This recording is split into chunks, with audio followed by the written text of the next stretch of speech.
ನಮಸ್ಕಾರ, ಇದು ನಮ್ಮ ಬೆಂಗಳೂರು. ನಾನು ಚಂದನ್ ಶರ್ಮಾ. ಮೊದಲಿಗೆ ಹೆಡ್ಲೈನ್. ಮೃತ ಅಭಿಮಾನಿಯ ನಿವಾಸಕ್ಕೆ ಮೆಗಾಸ್ಟಾರ್ ಭೇಟಿ. ವೆಂಕಟೇಶ್ ಕುಟುಂಬಕ್ಕೆ ಚಿರಂಜೀವಿ ಸಾಂತ್ವನ. ಮೆಗಾ ಫ್ಯಾಮಿಲಿ ನೋಡೋಕೆ ಜನಸಾಗರ.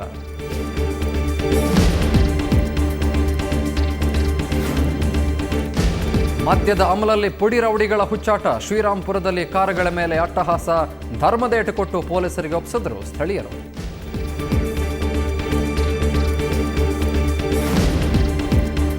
ಸಿಲಿಕಾನ್ ಸಿಟಿಯಲ್ಲಿ ಮಕ್ಕಳ ದಿನಾಚರಣೆ. ಬಾಲಭವನದಲ್ಲಿ ಚಿಣ್ಣರ ಕಲರವ. ರಾಜ್ಯಪಾಲರಿಂದ ಶೌರ್ಯ ಪ್ರಶಸ್ತಿ ಪ್ರದಾನ.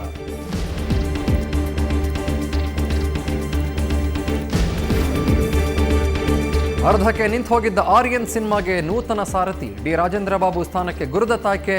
ಆತ್ಮೀಯ ಗೆಳೆಯನಿಂದಾನೆ ಶಿವಣ್ಣ ಸಿನಿಮಾ ನಿರ್ದೇಶನ.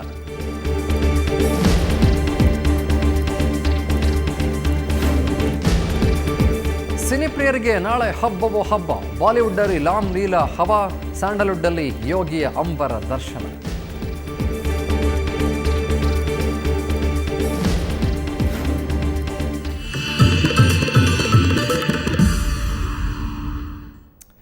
ಬಸ್ ದುರಂತಕ್ಕೆ ಸಂಬಂಧಪಟ್ಟಂತೆ ನಮಗೆ ಇದೀಗ ಒಂದು ಬ್ರೇಕಿಂಗ್ ನ್ಯೂಸ್ ಲಭ್ಯವಾಗ್ತಾ ಇದೆ. ಹಾವೇರಿಯಲ್ಲಿ ವೋಲ್ವೋ ಬಸ್ ದುರಂತದ ಹಿನ್ನೆಲೆಯಲ್ಲಿ ಬೆಂಗಳೂರಲ್ಲಿ ಖಾಸಗಿ ಬಸ್ಗಳನ್ನು ಪರಿಶೀಲನೆ ಮಾಡಲಾಗ್ತಾ ಇದೆ. 2 ಖಾಸಗಿ ವೋಲ್ವೋ ಬಸ್ಗಳನ್ನು ವಶಕ್ಕೆ ಪಡೆದುಕೊಳ್ಳಲಾಗಿದೆ. ಅಧಿಕಾರಿಗಳಿಂದ ವೋಲ್ವೋ ಬಸ್ಗಳನ್ನು ಇದೀಗ ಪರಿಶೀಲನೆ ಮಾಡಲಾಗ್ತಾ ಇದೆ.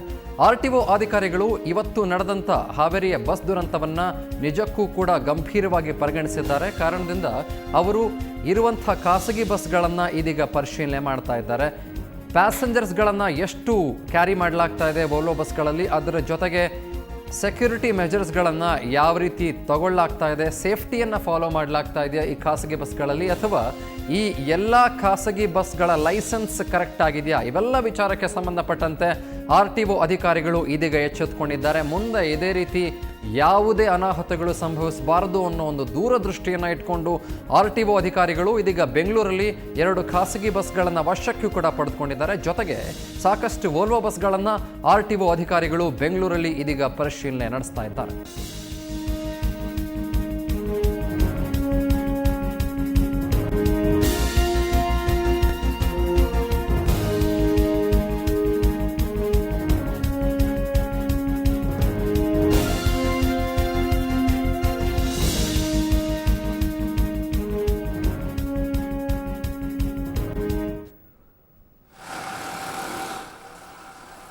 ದೃಶ್ಯದಲ್ಲಿ ನೀವು ಕೂಡ ಗಮನಿಸ್ತಾ ಇದ್ದೀರಿ. RTO ಅಧಿಕಾರಿಗಳು ಎಲ್ಲ ದಾಖಲೆಗಳನ್ನು, ಡಾಕ್ಯುಮೆಂಟ್ಗಳನ್ನು ಚೆಕ್ ಮಾಡ್ತಾ ಇದ್ದಾರೆ. ದಾಖಲೆಗಳು ಸರಿಯಾಗಿದೆಯಾ ಅಥವಾ ಡ್ರೈವರ್ಗಳ ಹತ್ರ ಲೈಸೆನ್ಸ್ ಇದೆಯಾ, ಜೊತೆಗೆ ಸುಮಾರು ಎಷ್ಟು ಜನ ಪ್ರಯಾಣಿಕರನ್ನು ಈ ವೋಲ್ವೋ ಬಸ್ಗಳಲ್ಲಿ ಅಥವಾ ಯಾವುದೇ ಖಾಸಗಿ ಬಸ್ಗಳಲ್ಲಿ ಕರೆದುಕೊಂಡು ಹೋಗಲಾಗ್ತಾ ಇದೆ, ಇದರ ಬಗ್ಗೆ ಸಾಕಷ್ಟು ತಪಾಸಣೆಯನ್ನು ನಡೆಸ್ತಾ ಇದ್ದಾರೆ. ಆರೆಂಜ್ ಅನ್ನೋ ಕಂಪ್ನಿಗೆ ಸೇರಿರುವಂಥ ಈ ವೋಲ್ವೋ ಬಸ್ಸನ್ನು ಇದೀಗ ತಪಾಸಣೆ ನಡೆಸ್ತಾ ಇದ್ದಾರೆ. ಅಷ್ಟೇ ಅಲ್ಲ, ಬೇರೆ ಎಲ್ಲ ಖಾಸಗಿ ಕಂಪ್ನಿಗಳು ಏನು ಬಸ್ನ ಪ್ರಯಾಣವನ್ನು ಬೆಂಗಳೂರಲ್ಲಿ ನಡೆಸ್ತವೆ, ಆ ಎಲ್ಲ ಬಸ್ಗಳನ್ನು ಕೂಡ ಇದೀಗ ಅಧಿಕಾರಿಗಳು ಚೆಕ್ ಮಾಡ್ತಾ ಇದ್ದಾರೆ. ಸೇಫ್ಟಿ ಮೆಜರ್ಸ್ ಯಾವ ರೀತಿ ಪಾಲನೆ ಮಾಡಲಾಗ್ತಾ ಇದೆ, ಅದರ ಜೊತೆಗೆ ಈ ಬಸ್ಗಳ ಕಂಡೀಷನ್ ಯಾವ ರೀತಿ ಇದೆ, ಎಂಜಿನ್ನ ಲೈಸೆನ್ಸ್ ಎಲ್ಲಿಯ ತನಕ ಇದೆ, ಅದರ ಜೊತೆಗೆ ಡ್ರೈವರ್ ಹತ್ರ ಲೈಸೆನ್ಸ್ ಇದೆಯಾ, ಸುಮಾರು ಎಷ್ಟು ಜನ ಪ್ಯಾಸೆಂಜರ್ಸ್ ಹೋಗ್ತಿದ್ದಾರೆ, ಲಗೇಜ್ ಎಷ್ಟು ಹಾಕೊಂಡು ಹೋಗಲಾಗ್ತಾ ಇದೆ, ಜೊತೆಗೆ ಇವೆಲ್ಲವನ್ನು ಕೂಡ ಇದೀಗ RTO ಅಧಿಕಾರಿಗಳು ಪರಿಶೀಲನೆ ನಡೆಸ್ತಾ ಇದ್ದಾರೆ. ಇನ್ನು ಆಂಧ್ರದ ಮೆಹಬೂಬ್ ನಗರದಲ್ಲಿ 15 ದಿನಗಳ ಹಿಂದೆ ಬಸ್ ಅಪಘಾತದಲ್ಲಿ ರಾಜ್ಯ ಚಿರಂಜೀವಿ ಸಂಘದ ಅಧ್ಯಕ್ಷ ಮೃತಪಟ್ಟಿದ್ದರು. ಇವತ್ತು ವೆಂಕಟೇಶ್ ಮನೆಗೆ ಮೇಯರ್ ನಟ ಚಿರಂಜೀವಿ ಹಾಗೂ ಪುತ್ರ ರಾಮ್ ಚರಣ್ ಭೇಟಿ ಕೊಟ್ಟು ಸಾಂತ್ವನ ಹೇಳಿದರು.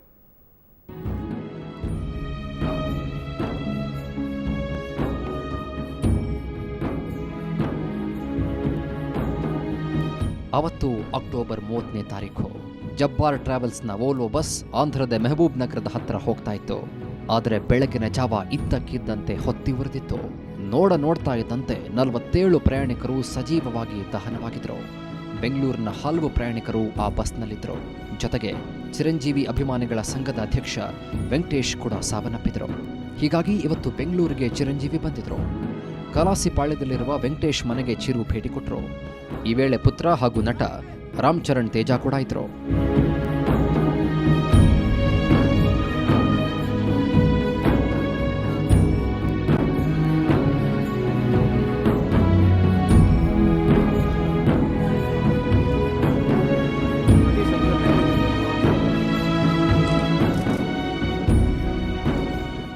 ಮೆಗಾಸ್ಟಾರ್ ಆಗಮಿಸಿದ ವೇಳೆ ಮನೆ ಮುಂದೆ ಜನಜಂಗುಳಿಯೇ ಇತ್ತು. ಮೃತ ವೆಂಕಟೇಶ್ ಪತ್ನಿ ಹಾಗೂ ಸಂಬಂಧಿಕರಿಗೆ ಚಿರು ಫ್ಯಾಮಿಲಿ ಸಾಂತ್ವನ ಹೇಳ್ತು.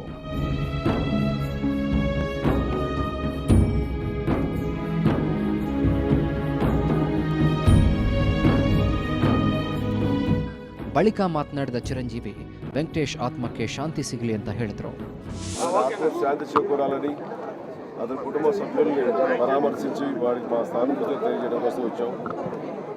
చిన్నపిల్లలు వాళ్ళ భవిష్యత్తు గురించి వాళ్ళ యొక్క చదువుకు సంబంధించి అలాగే వాళ్ళకి ఆర్థికంగా అందాకలుగా మేము ఉంటామని భరోసా ఇస్తూ పోయిన వెంకటేష్ లోటు ఎవరూ భర్తీ చేయలేండి.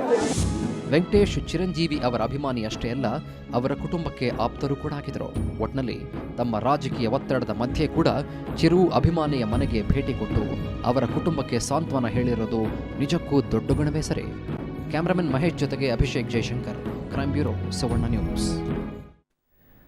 ಕುಡಿದ ಅಮಲಲ್ಲಿ ತಾವು ಏನು ಮಾಡ್ತಿದ್ದೇವೆ ಅಂತ ಕೆಲವರಿಗೆ ಗೊತ್ತೇ ಆಗೋದಿಲ್ಲ ಅಂತ ಅನ್ಸುತ್ತೆ. ಅಮಲಿನ ಕೈಗೆ ಮತಿಯನ್ನು ಕೊಟ್ಟು ತಾವು ಕೂಡ ಸ್ವರ್ಗದಲ್ಲಿದ್ದೇವೆ ಅಂತ ಅಂದ್ಕೊಳ್ತಾರೇನೋ. ಹೀಗೆ ಬೆಂಗಳೂರಲ್ಲಿ ಪುಡಿ ರೌಡಿಗಳ ತಂಡ ಕುಡಿದ ಅಮಲಲ್ಲಿ ಮಾಡಿದ ಅವಾಂತರಕ್ಕೆ ಸಾರ್ವಜನಿಕರೇ ಹೆಡೆಮೊರಿ ಕಟ್ಟಿ ಪೊಲೀಸರಿಗೆ ಒಪ್ಪಿಸಿದ್ದಾರೆ.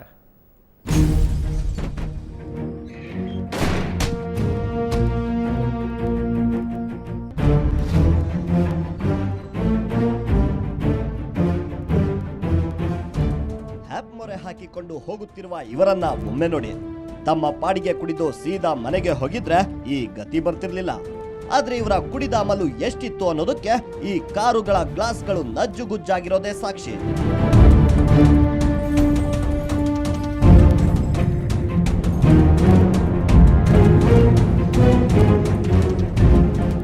ಆಗಿದ್ದಿಷ್ಟೇ, ಈ ಐವರು ರಾತ್ರಿ ಕಂಠಪೂರ್ತಿ ಕುಡಿದು ಶ್ರೀರಾಂಪುರದ ಸ್ವತಂತ್ರ ಪಾಳ್ಯದ ಮನೆ ಮುಂದೆ ನಿಲ್ಲಿಸಿದ್ದ ಕಾರುಗಳ ಮೇಲೆ ಅಟ್ಟಹಾಸಗೆದ್ದಿದ್ದಾರೆ.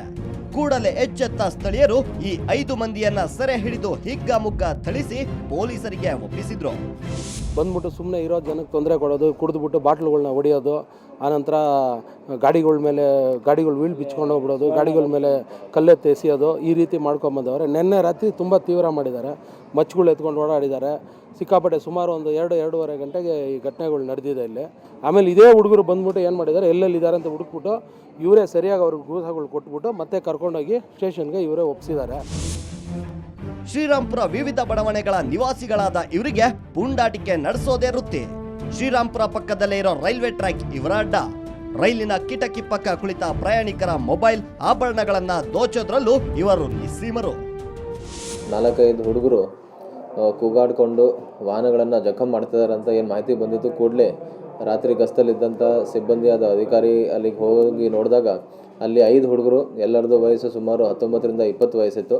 ಅವರು ಕೈಯಲ್ಲಿ ಬಡಿಗೆಲ್ಲ ಹಿಡಿದು ಕೆಲವು ವಾಹನಗಳ ಗ್ಲಾಸ್ ಏನಿದೆ, ಆಟೋ ಮತ್ತು ಓಮ್ನಿ ವೆಹಿಕಲ್ ಮತ್ತು ಇಂಡಿಕಾ ವೆಹಿಕಲ್, ಈ ವಿಂಡ್ಶೀಲ್ಡ್ ಎಲ್ಲ ಅವರು ಡ್ಯಾಮೇಜ್ ಮಾಡೋದು ಕಂಡುಬಂತು. ಕೂಡಲೇ ಅವ್ರನ್ನೆಲ್ಲ ಹಿಡಿದು ಸ್ಟೇಷನಿಗೆ ಕರ್ಕೊಂಡು ಬಂದಿದ್ದೀವಿ.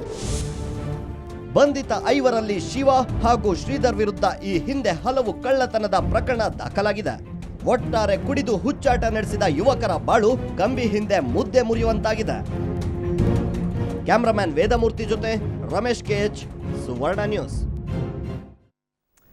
ಇವತ್ತು ಮಕ್ಕಳ ದಿನಾಚರಣೆ. ಬೆಂಗಳೂರಿನ ಹಲವು ಕಡೆ ಮಕ್ಕಳ ದಿನಾಚರಣೆಯನ್ನು ತುಂಬ ಚೆನ್ನಾಗಿ ಆಚರಣೆ ಮಾಡಲಾಯಿತು. ಒಂದು ಕಡೆ ರಾಜ್ಯ ಸರ್ಕಾರ 100 ಮಕ್ಕಳಿಗೆ ಸನ್ಮಾನ ಮಾಡಿದ್ರೆ, ಮತ್ತೊಂದು ಕಡೆ ಮಕ್ಕಳ ಶೈಕ್ಷಣಿಕ ಬೆಳವಣಿಗೆಗಾಗಿ ನಡಿಗೆಯನ್ನು ಕೂಡ ಮಾಡಲಾಯಿತು.